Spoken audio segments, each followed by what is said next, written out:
Boys, it's Chinned. UFC Fight Night, Moreno versus Kavanagh just wrapped up, and yeah, it was about as lackluster a card as we thought it would be going into it. There were a few good finishes, there were a couple good fights, but generally, there were only a couple shocking results, which I'll get to, and there was only a couple good fights. Starting with Damian Penis, one of the only good fights as far as finishes. Penis looks good, bro. Penis looks good to me. He's a good prospect. Big fan of Penis here. I think Penis is gonna go far. Gonna go really far. Big fan of Penis. Good KO. Francis Marshall, kind of went in, had a can. There's not much to say. Eric Silva's just not a very good fighter. This was him off of a couple years off and coming back. He's getting cut in his next fight. Francis Marshall's a good fighter, but he needs to step up now. This fight, I know I meme about women's MMA. Like, obviously, everybody does. This fight was outstanding. This was a really good fucking fight. And Regina Terran on short notice, what was it, 4 days notice, 3 days notice? And coming in and having a fight like this against a lady like Kara Kate, who's like actually an alright striker, like kind of fun to watch. That's fucking impressive. Nothing but praise. Like, these two ladies are actually like some of the more exciting women's MMA fighters.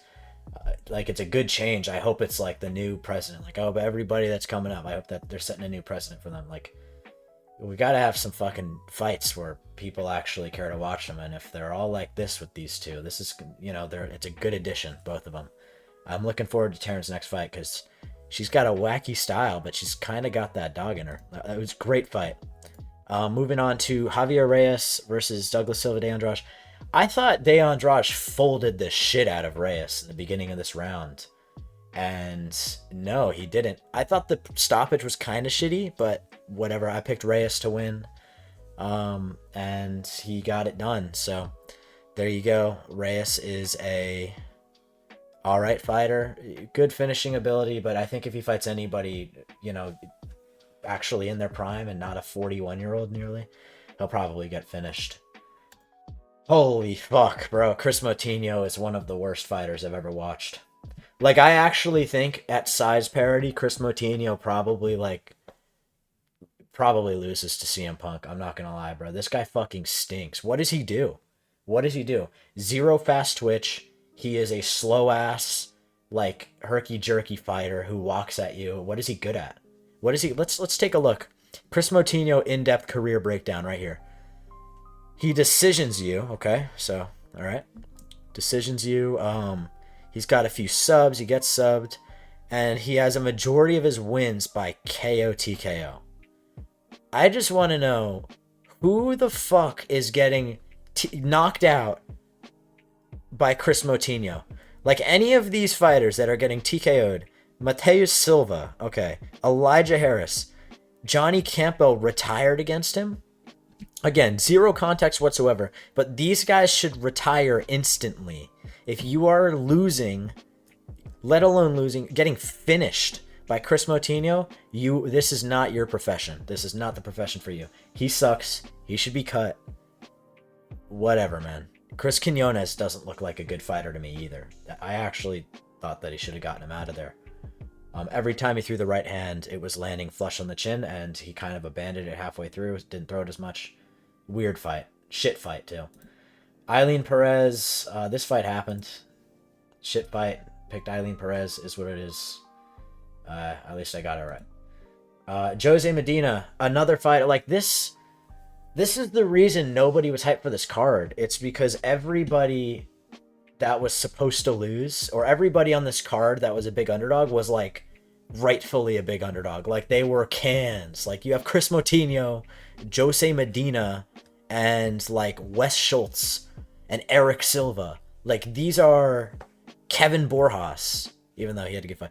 Like, these are, cans, man, cans. If this is how you feature your international talent on a Mexican card, like, it's just weak, bro. It's weak. They could do so much better, too. Santiago Luna versus Angel Pacheco. This was a great fight. It low-key a crafty pick by me, picking Luna. I believe I picked him by decision. He had a 100% finish rate, and he had him out on his feet multiple times throughout the fight. And he ended up winning by decision. This kid's good, man. Full package. And he's 21 years old. He's got it all. He's got the head movement. He's got the strike. He was getting, Pacheco's tough. Pacheco was landing some shots of his own, but that's going to happen. You're going to get hit in fighting. Luna's got great boxing, good head movement, insane entries on the takedowns, like really fucking good timing. He's got a submission threat. He's got the cardio. Even though he kind of gassed a little bit late, he can work on that. It's good cardio for where he's at in his career. Wow. This kid's good. One of the best prospects in the UFC, if you ask me. He showed everything tonight. And Pacheco's tough. It's a shame. He's on 3 in a row now? He's probably going to get cut? Yeah. And these are some rough losses, too. Like Callan Loughran. It is what it is. Maybe he'll be back. He's a tough guy, though. Maybe he'll be the next Jose Medina now, where everybody's like, yo, this guy's tough as fuck. He's going to weather the storm and win in the 3rd round. Then he just gets flatlined over and over. Yeah. Good fight. Santiago Luna, one of the bright spots of this card for sure. Holy shit. Speaking of fights that were good on this card, holy fuck, bro. Obviously, we all knew Kevin Borjas hits like a truck. But wow, he had Rodriguez basically out cold in the 1st round, but Rodriguez just fucking willed his way up. Talk about a clutch-ass performance. Willed his way up and found the takedown, was able to kind of just rest there for the rest of the round. Got the pressure back on, started striking with Borjas again, went for some more takedowns, and fucking... this kid is not technically the best, but like complete... he's a fucking wingster, bro. This guy just wings punches, bro. Pro wingster over here, Emmanuel Rodriguez. This guy is fucking scary, bro. He just fucking absolutely slams overhands at you until you die. Kevin Borjas is tough. Like, that's a sick KO to get, honestly. Especially after being dropped like that. Sick fighter. Obviously, not on the same level of prospect as Santiago Luna, but he's fun to watch. He's really fun to watch. This kid's fucking fun. At 25, too, he could do some damage. Moving on, Edgar Chagas, Felipe. This was a good fight. Buns had he had some early moments, and Chairez kind of just, kind of weathered the storm and was able to make it a bit more boxing oriented, which I didn't really expect from him, to be fair, because he's usually only showing his jiu-jitsu. Even though he's shown his hands in the past, just not at a full capacity for over an entire 15-minute fight. And he looked good, throwing in some spinning attacks, some spinning elbows, spinning back fists, very unorthodox, but very, almost cleaned up unorthodox style. Like, he had a good jab, good power, man. This guy, Edgar Chairez, he's a good fighter. He's exciting. He's typically in good fights. This was a good one. Now on to, the big 3 of the card. I picked Daniel Zellhuber by a brutal KO. I'm going to be honest. People might call me a casual for picking Zellhuber. Listen. You can't in good faith pick Bobby Green in a fight in 2026. It's the bottom line. I get it. He's now 2-0 this year, or whatever it is. I don't know. I guess was his Lance Gibson Jr. fight. I think that was this year. Whatever. He, to me, is like he's the opposite of Drew Dober, in a sense that Drew Dober is memed for having a great chin. Obviously, he's been getting knocked out lately, but historically, great chin.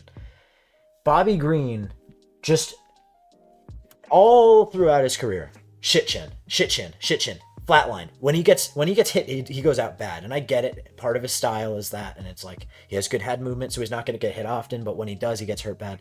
I just thought Zellhuber, being 26, fast twitch, being able to, I just thought he'd be able to catch him.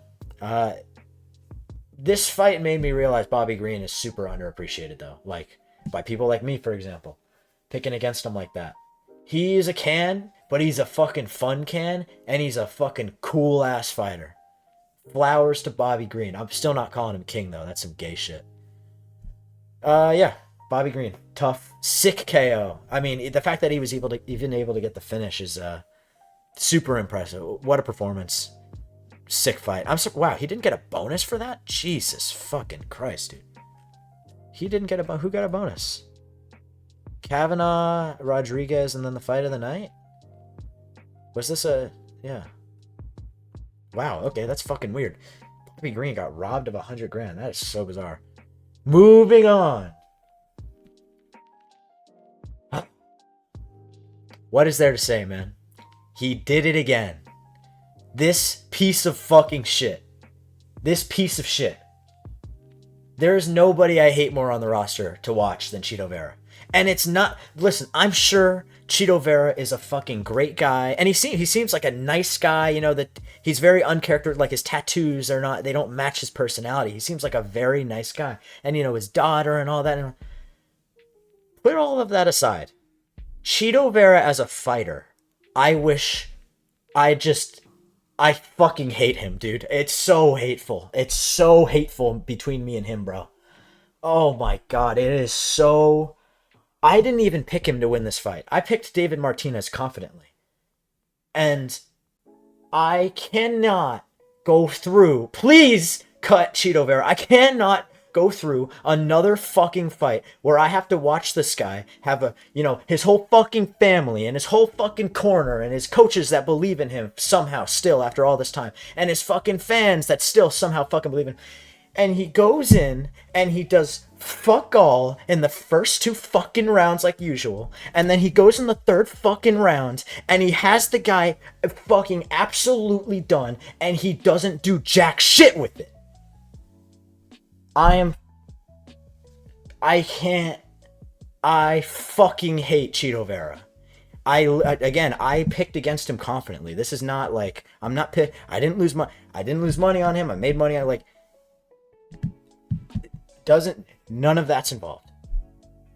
I just can't, as a fan of fighting and mixed martial arts and watching the best fight the best, or supposedly whatever, I can't watch Chito Vera continue to have some of the greatest talent in the history of this division, at least the greatest unrecognized set of skills in the history of this division, and continue to not convert it into wins over winnable opponents. Like, oh god. I don't know what to say, man. This guy's an absolute fucking clown. I will never pick Chito Vera. I have never picked Chito Vera, at least in meaningful fights. And I just hope he gets fucking cut. What is he? That's his 4th loss in a row. Yeah, you're cooked, motherfucker. Get the fuck out of this sport. Have a good retirement, buddy. Moving on. Wow. Holy fuck, was I wrong. But, you know, listen. I understand he was plus 170. But here, let's check the Tapology stats. Even though 14% of people out of 7,000 picks picked Kavanagh. That's not a great, you know, way to gauge it, but regardless of what the odds say, because plus 170 is like a what? That's like a 60-40 fight in favor of Moreno, whatever it might be, 65-35. Does not do it justice. Kavanagh, at least from the hardcore fans' perspective, and I love Kavanagh, nobody really gave him, like, nobody was picking him. I thought that he had a shot. I thought that he'd have moments. I didn't think that he was built for a fight like this, on short notice especially, at elevation especially, and I believe his first 5-rounder. I could be wrong. Yeah. His first 5-rounder. I mean, that's fucking impressive. And he fucking shined, man. He fucking shines. Loner Kavanagh's a great fucking fighter. There's a reason I put him in my favorite prospects list, because he's a fucking dog, man.